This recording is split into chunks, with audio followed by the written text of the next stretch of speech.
வணக்கம். செய்திகள் வாசிப்பது நித்தியா.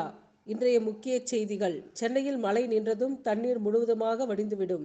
மழை பாதிப்புள்ள பகுதிகளில் மீட்பு பணிகளை துரிதப்படுத்த அமைச்சர்களை அனுப்பியுள்ளோம். எதிர்க்கட்சித் தலைவரின் குற்றச்சாட்டுகளை நாங்கள் மதிப்பதில்லை. முதலமைச்சர் மு.க.ஸ்டாலின் கருத்து. திண்டிவனத்தில் அமைச்சர் ஆய்வு மேற்கொண்டார். புயல் பாதித்த பகுதிகளில் அமைச்சர் சிவசங்கர் நேரில் ஆய்வு மேற்கொண்டார். 3 மாவட்டங்களுக்கு ரெட் அலர்ட் எச்சரிக்கை. விழுப்புரம், கள்ளக்குறிச்சி, கடலூர் ஆகிய 3 மாவட்டங்களுக்கு ரெட் அலர்ட் எச்சரிக்கை கொடுத்துள்ளது சென்னை வானிலை ஆய்வு மையம்.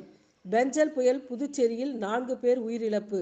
புதுச்சேரியில் பெஞ்சல் புயல் காரணமாக ஏற்பட்ட மழை வெள்ளத்தில் சிக்கி இதுவரை 4 பேர் உயிரிழந்துள்ளதாக மாவட்ட ஆட்சியர் தகவல் தெரிவித்துள்ளார். தமிழகம் திரும்பினார் அண்ணாமலை.